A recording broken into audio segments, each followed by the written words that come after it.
Vi got sådan på sådan southern accent hele vejen igen, men ikke? Hi and welcome to Hi and welcome to the... No, jeg kan ikke that does not work.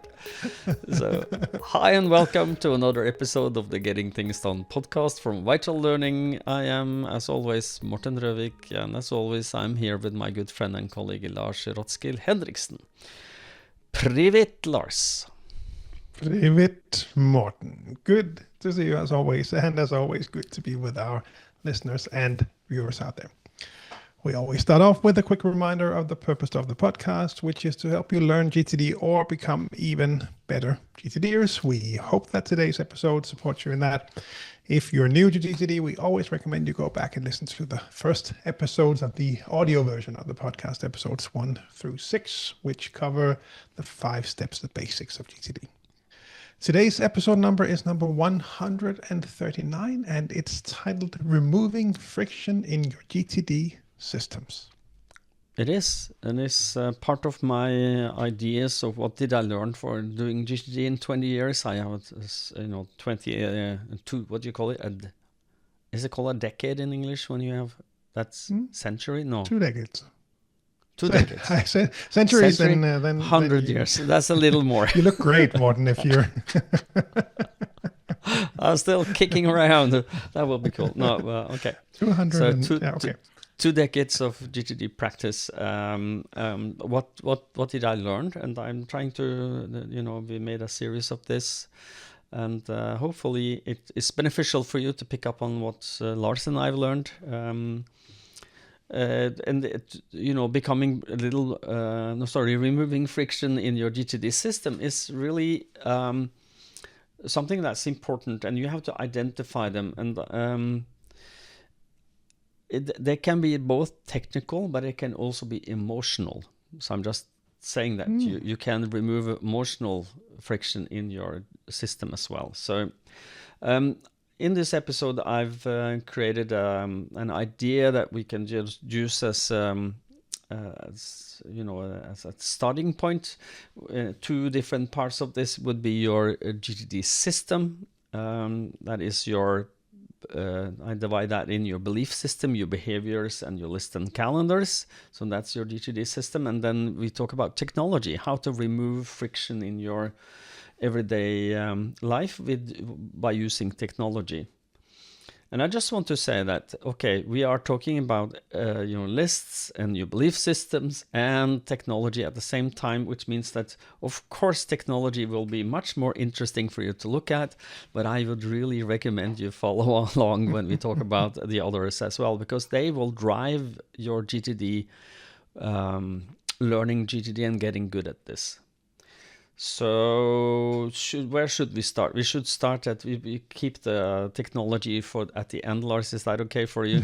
So that we that sounds good, and I like the way you phrased that.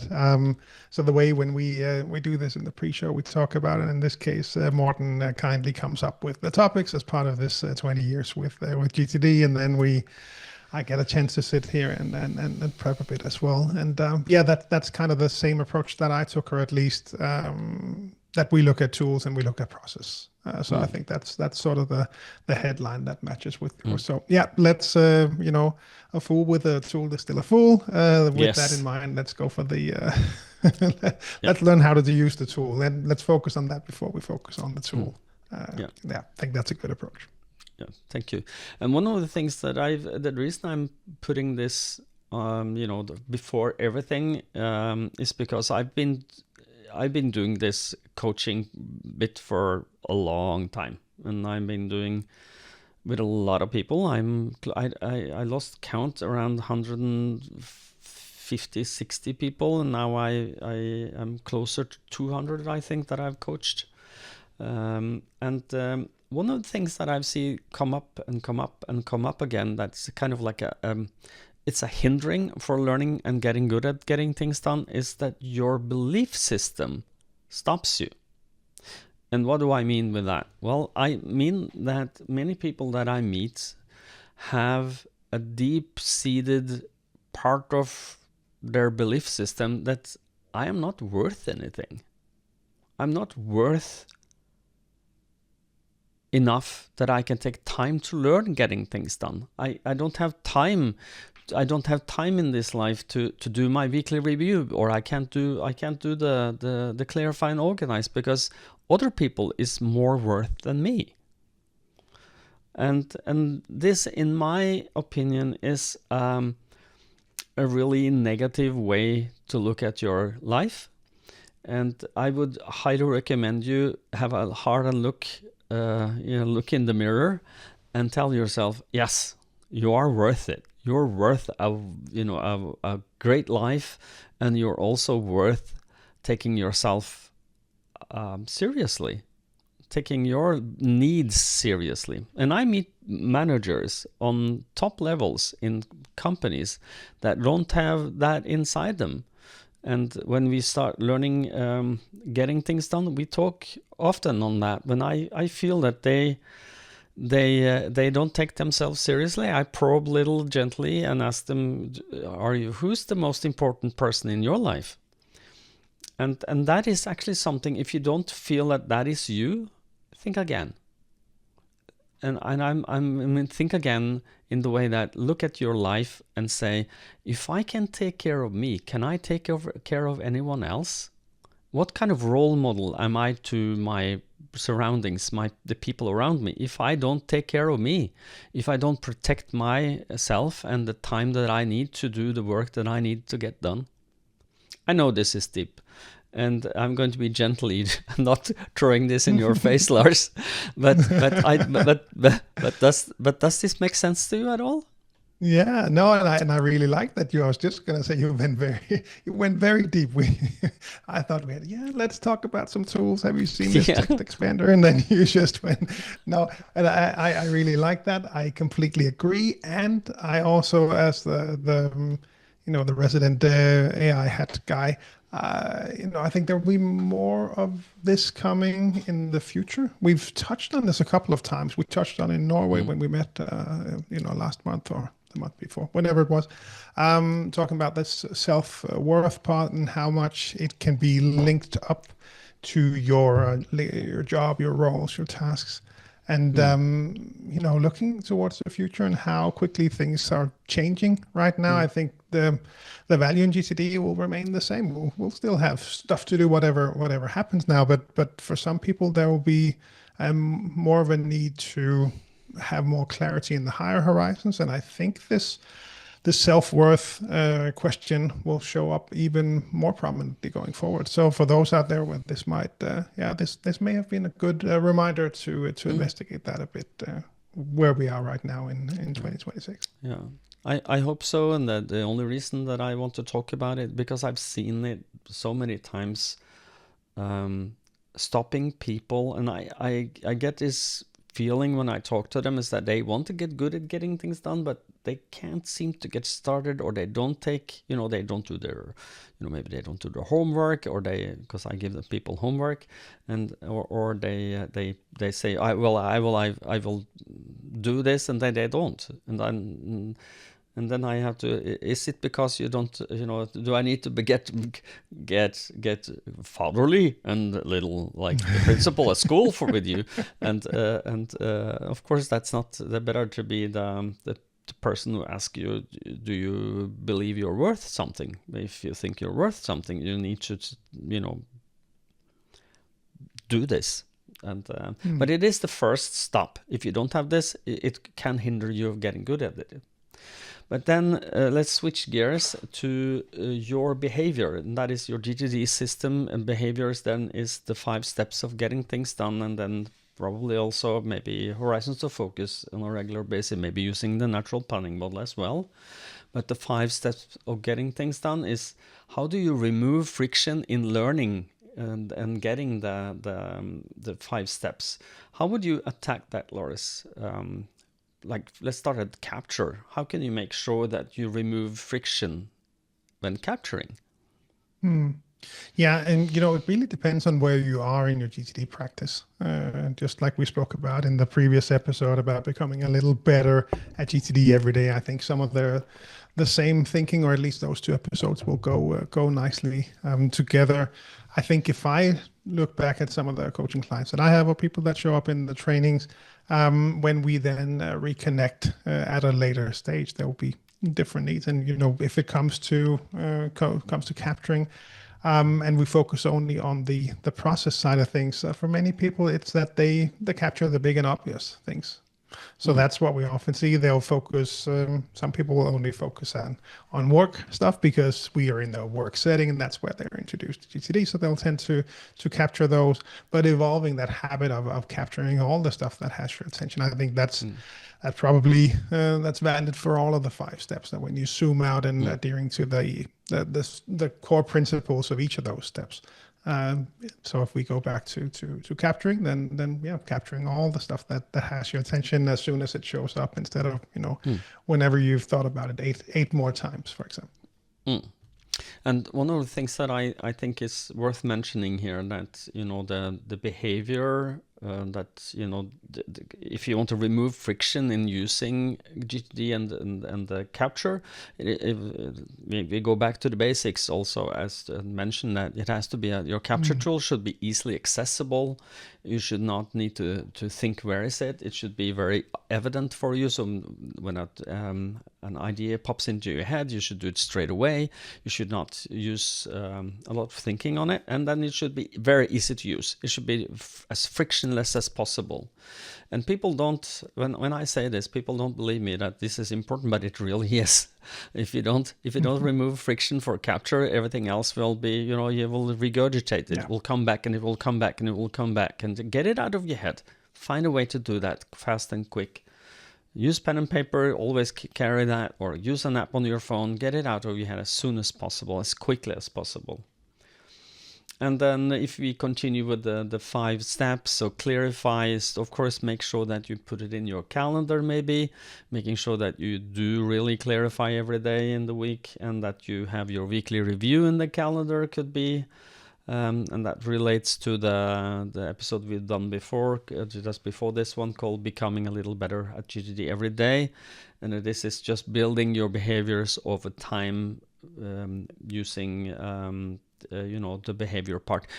Getting things done says that your GTD system is 2 things. It's your behaviors, and it is the system itself.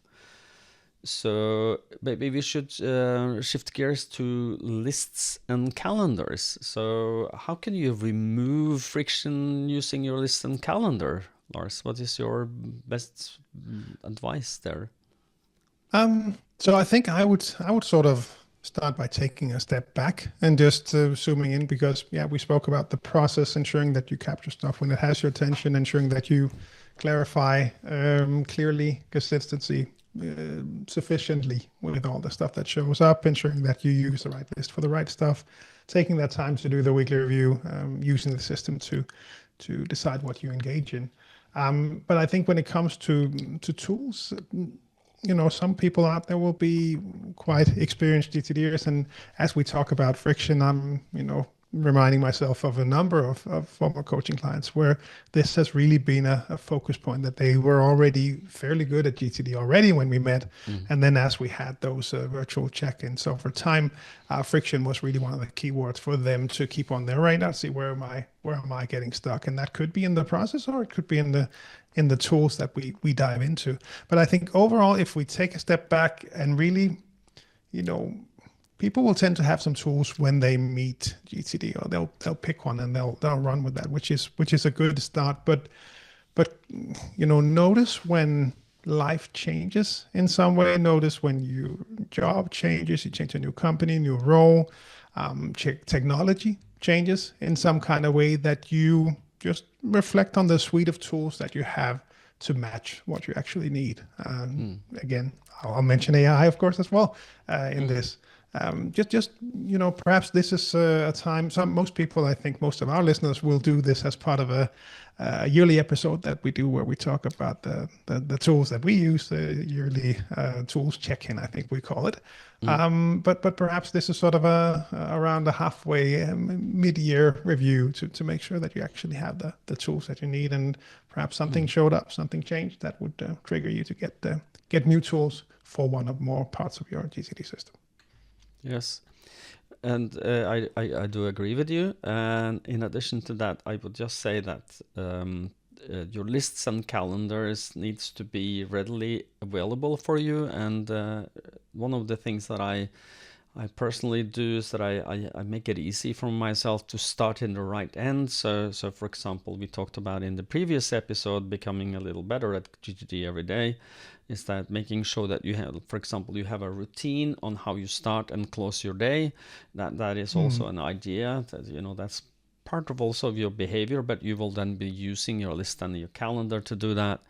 And it is a good idea to make sure that you look at how, for example, if your desktop is cluttered, and maybe you don't think about that, but if it is, it's probably not serving you right, because it is clutter, and clutter pulls on your attention. So clean up the desktop of your computer. If you're using like a Mac, you can make shortcuts that opens your calendar, opens your lists in the way that you want them to make sure that you're ready for the day, so that when you do your trying to build your habits here, your lists and your calendars are easily and readily available to you. So that would be my closing words on your GTD system. And are you ready to move on to technology, Lars? Yeah. Let's dive in. The first tool that kind of made a lot of sense to me and still does is some kind of text expander tool to remove friction, so that you save money and time in the future, and by reusing specific snippets of text that you need to, or you want to have. And I know that we both have been using Text Expander at some point, Lars, and the Text Expander is, I think it is now also a PC app, not only a Mac only app. I don't remember, but I can look at that. When you tell us about, because you have an old one called A-Text, is that correct? Mm-hmm. Yes, yeah, and I just looked it up before we started, and I must have bought this back in 2016. At least I see references in emails with coaching client from 2017. But yeah, it's a very simple system. It's very straightforward. I think when we've spoken about this over the years, it's always been the case that you're stuck with Text Expander, which turned, I think, into a subscription model, which A-Text has as well. But I bought it way back when, like 10 years ago. So I still keep that with me. I still install it on every new machine I get, and I have those same kind of shortcuts. And it's one of those things that you might struggle to notice the friction, but what it does, perhaps we should be clear on that, is when you find yourself repeatedly writing the same things, then you can create a small snippet to help you then not have to write out that whole sentence. It could be as simple as your name or your email address, which are of course common for many of us to fill out. You bought something online.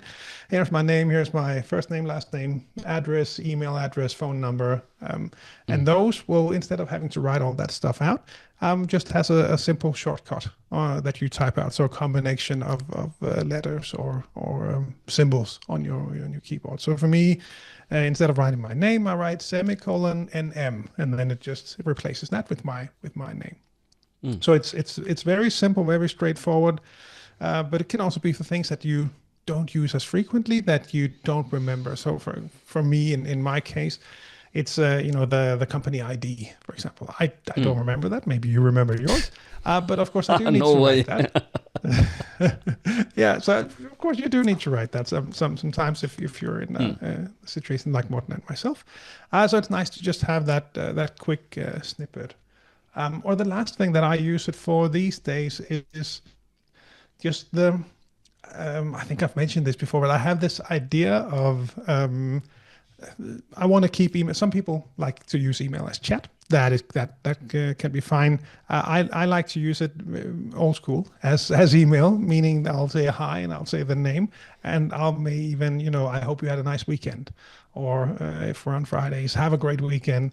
Those kind of I don't know what we call them, politeness, I would call them, Yeah. that I want to have in there, but don't want to have to write out every time if I can avoid it. So Lazy Lars can jump right in and just have a snippet with I hope you had a nice weekend, and then that shows up. So for me, it's simple things, and for some of you this may not resonate. Skip this part. For me, there's a small smile on my face when I don't have to write out my whole whole name when I order the new copy of Me paper too. that we're receiving that just arrived before Me too. before we started here.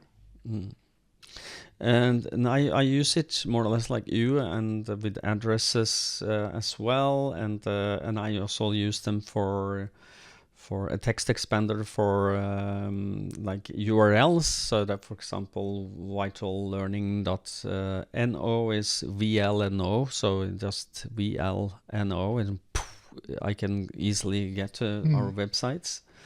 And one of the things that I'm also using it that's really high value for me is I use it I use a snippet to create new file names. I created a file name, what you call this, mini methodology. I don't know what you call it really, but it is my way of creating file names to make easily finding things. Because I don't know about you, but sometimes files get lost in my system, and I would like to, get them there fast and easy. So I use that file convention there as well. And more, I don't know if you are doing this, but as a Mac and iOS user, I'm using the text replacement that's native to what you call it in iOS and Mac. I don't know. I call just text replacement. I don't know what it's called in English, but you will find it in system preferences. You can have a look at that, and you can see if you can find it, because it has basically the same thing, is that you will write what you want it to end up with, and there will be a shortcut that you can write. And the good thing about that is available on your Mac and on all your iOS, macOS devices. So it's all shared among devices, which is really cool. And I use that all the time. I just checked, and I think so mine is in Danish as well, or in so it's also just called text replacement. I think for most people, I think that's what it's called in English. But you can go in there, or you can try it out yourself. I think it by default, if you write OMW, it says on my way, so you can kind of get a feel for what it looks like. Yeah. One more thing that I use it for, meeting links. So hey, let's book a meeting. I have a link so you can book a meeting in my calendar. Having that link just as a shortcut is just practical. And it really makes a lot of sense to do that, because you will save time, and who doesn't want to save time? And being a low reader or a low writer, and I'm low reader, but I'm fairly fast with my hands to write, but it's still time. I want to save time, and it is friction in my system. So by using this kind of technology, it helps. Another thing that we've had as an idea, that's the password managers in the world. So instead of then trying to remember a password and then reusing the same password everywhere, which is highly dangerous. People don't use your same password more than one time, and be really careful. It is a real thing that people lose their password and lose their accounts because they use the same password. So having a password manager is always a good thing. Both Lars and I have a background in technology and IT, and this is it comes from a warm and heartfelt place. So don't forget that. But the good thing is that those are readily available on multiple devices, and for those of you who are in the PC world, maybe you want to look at 1Password, which is just cross-platform. It is available everywhere. It's a subscription model. But you also, if you are only in the iOS, macOS system, the Apple sphere, you also have the Password app, which do most of the things that 1Password does. But it has lacked the notes part that's really cool with 1Password. So I kind of like use them in parallel. What do you use, Lars, as a password manager? Yeah, plain and simple, the Apple built-in one.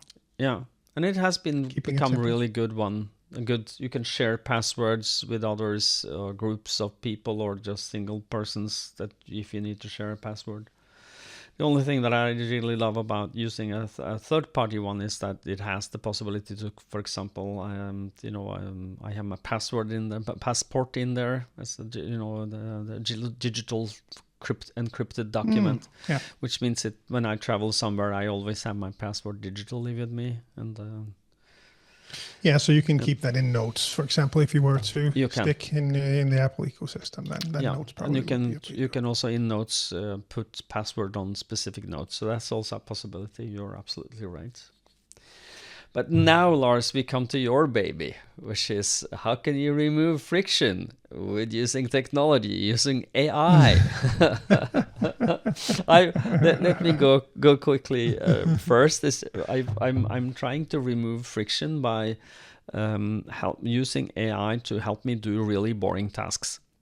Like, for example, not boring, but tax takes a lot of time and energy, and I created a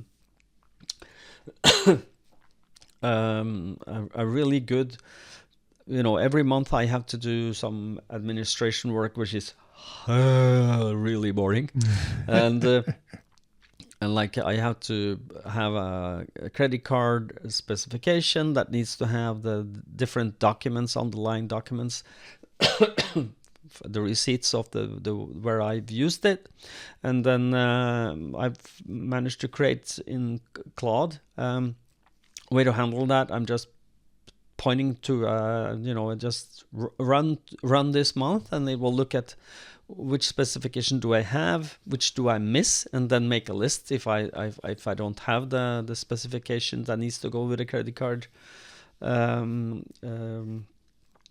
invoice, and then I can go and get them and put them in the folder, and then ask my AI to then, if it is complete now, please create one long PDF of this so I can upload to our accounting software.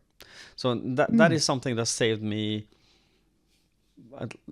maybe, because I have 2 credit cards, maybe 1.5 hour or at least 1 hour every month, which is, hey, what can I do with 1 hour? I have a lot of things I want to do with 1 hour. So that is have you done something similar, Lars? How do you save time? Yeah, and I think we're sort of approaching the space where when most people think about friction, it's sort of, what am I doing right now that I could improve on? But it's more of sort of what is standing in my way, where I think some of the AI things that we are engaged in is sort of taking it to the next level and speeding some things up that at least wasn't on my sort of friction radar before, if we can call it that. Now I think more recently I've used it for the bookkeeping stuff, so very much in the same space that you have. Even also just outlining the the steps needed for things can sometimes be helpful. So it might not be the case that it would be able to go through everything and make sure that you could get it, that it gets everything done for you. But where do so the accounting company, we have one of the big 4 in the world, but they still just, can you find this report? And I sit there and I look at it, and I've done that for the last 10 years. And I say, I don't know where to find that report. And you would think that they would have a nice checklist for you to go through, but that is not the case. Maybe next year. So for now, just help me find these 4 reports, and it gave me a nice checklist on what I need to go through and gather and send it all back. So it might not even be able to do the work, but at least just outline the steps and knowing where to go to find it has actually been really helpful for me. And then of course just no, I think those are the key ones. And of course for me, I would of course have to mention my my own GTD system as well. Would not be an episode of this podcast in 2026 if I did not also mention the app that I keep building and polish. But it is kind of interesting from the perspective of both the last episode and this episode in becoming a little better at GTD every day. Because I think when you, and again, this is not to draw everyone into building their own, because that probably doesn't make sense, but it's an interesting exercise in really asking you what you want to see. So for example, for me, like you mentioned earlier, we talked about the daily checklist, or just what do I need to see to be able to navigate the day? What do I need to see? Now it's 2 p.m. I need to go pick up the kids in 1 hour. I know there's some important stuff. There's some meetings tomorrow. We have that big project by the end of the month. What do I need to see so I can make the right decision? Because when you sit down and build these things, that's the depth you have to go to, and then there'll be some, let's call them artisanal GTDers out there that will prefer to do all this manually. But part of this exercise for me is to test, so what do I actually want to see, and in what ways can AI help surface some things for me?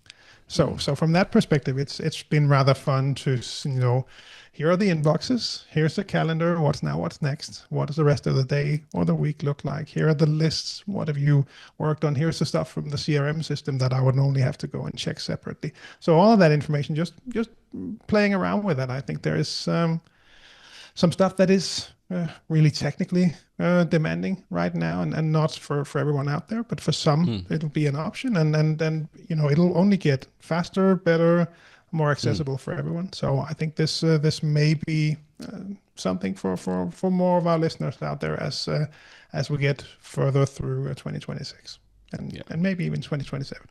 This is true nerdery, and only for those who feel that they are a nerd.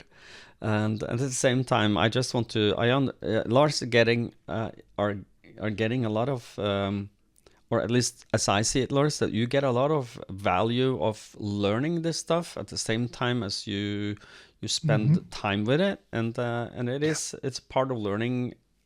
What good can AI do for us? And I'm also tinkering with this. I'm not doing like Lars, a fully fledged GTD system and build that with Claude Code. That's a little way beyond my both interests and scope of what I think I'm capable of. But Lars always tells me, you can ask the AI to, yeah, sure. But the only thing I would recommend for people is, of course, you should be active in learning and understanding at least what AI can do for you, and how does it work, because that's in the future really important, I think. I am not by the people who think that AI will collapse we might see some small bursts of a bubble in the future, but I think that it's here to stay, and it's so useful in so many ways that it can't go away. You can't put the genie back in the bottle, as they say. But one thing that I would like to say, heed, warning, my dear GTD friends, is that this can easily become productivity pornography, which is kind of like a creative way of doing procrastination. I would rather fix my AI than do the work that I need to get done. I'm not saying Lars is doing this, but I'm saying that this is a danger that may lurk in the shadows. Or what, Lars? I'm staying quiet.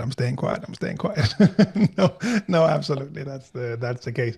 And it is, it's a tricky balance, but it's always been the case that people will tinker with their systems. It's always been the case that people, we see this in trainings. I'm sure you do as well. We talk about the clarify step, and we talk about 6 categories being available for you to choose from. So what should we do with this? We talk about the delegation option, and this always leads to a sort of, well, when should I delegate and should I do this? And people, at least the people with the direct reports will often reflect on, well, does that make sense for me? And should I do that, or should I just keep it on my own list because I know how to get it done? It'll be of the right quality. It'll be easier rather than having to engage with the student workers or direct reports or whatever it might be. So it's always a balance, but I'll absolutely recognize that it can really take some time when you start to play around with AI if you're not careful. Yes. And that's the key word. Be careful and be mindful. Are you having a healthy relationship with your AI? Does it steal your time and energy, or are you gaining time and energy back when using it? That might be a way to phrase it. Okay, so I think now, Lars, at least on my list and end of my list, is that we are finished for today. Do you have Yeah, I think something to so. I add? think the only thing to, at least the only thing for me to sort of wrap up, it's a fun topic, and I'm glad you brought it up because, like I said earlier, it's something that I will tend to mention to a lot of my coaching clients, and it's a great way to trigger then the continual way of improving your own practice, and also noticing that now that, let's say, your organizational system is better, well, then you may need to refresh and ensure that your engage is better because now you can better trust the list. So when you become better at capturing, then you may need to more frequently empty, or you may need to spend more time emptying those ins because now you're better at that. So it's something that is continuous, and it's reinforcing itself as well. So as soon as you tweak something and remove some friction in one area, then notice how it affects the others, because that's part of the fun with GTD. Yes. I'm just going to tease before we go to the end, Lars, is that the next episode in this series probably is going to be, at least if I get my way, it's going to be called something like this. Areas of focus of GTD is the key to feeling good about your work. And that's a teaser for the next episode. So, but I think that we are ready to close this episode. Can you wrap this puppy up? I can do that. And we do that by mentioning the summer camp. As always, GTD Summer Camp 2026, June 13 to 14 is the official program, but 99% of people show up on the Friday instead and have a great Friday evening together with all the nice, cool GTDers from around the world. We meet in Denmark. We have fun. We definitely geek out. If that resonated with you, then look and see if you can come join us at the summer camp. We have people from all over the world showing up with various levels of GTD practice, and we geek out on many different topics. As in the program last year, there will be different tracks. We have a new organizing group that comes up with great new ideas. We have some new people joining us on stage and off stage. It'll be a great summer camp, no doubt. Once again, David and Catherine will join us. I think their dogs will too. So that is once again a level up from 2025. So unfortunately, we're out of tickets right now, or at least as of this recording. But if you are thinking of joining us, then there is the option of joining our wait list.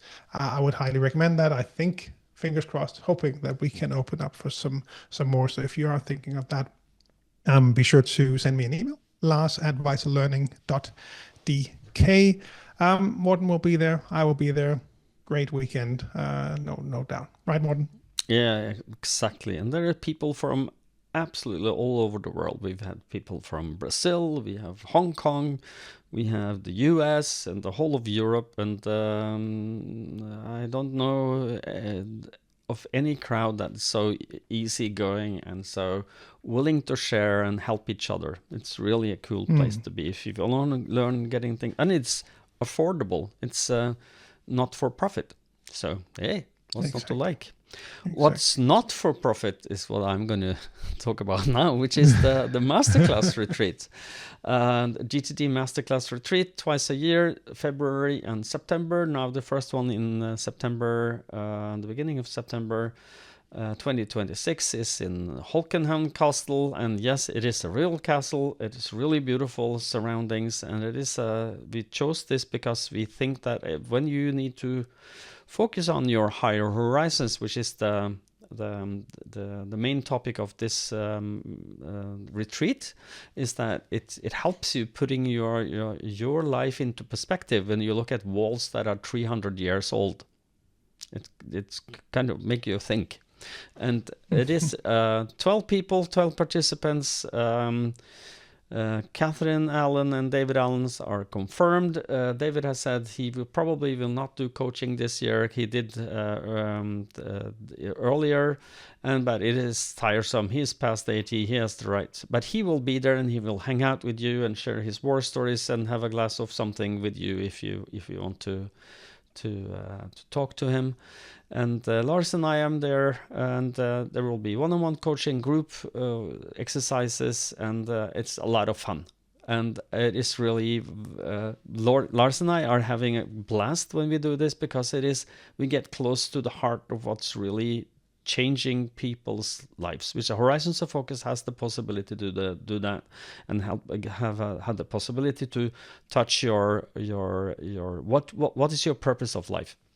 What's your values? What's your principles? What's your vision for your life? And it's really good. So you will find links to everything that we talked about in the show notes. And we hope to hear from you. And you can apply for the Masterclass Retreat. It's an application form. It's not an enlisting form, but because if we don't know you, we would like to talk to you before, just to make sure that we have the right people in the group. And it's the last 2 times that we've done this. It's been fantastic. Really, it's life-changing. Really life-changing.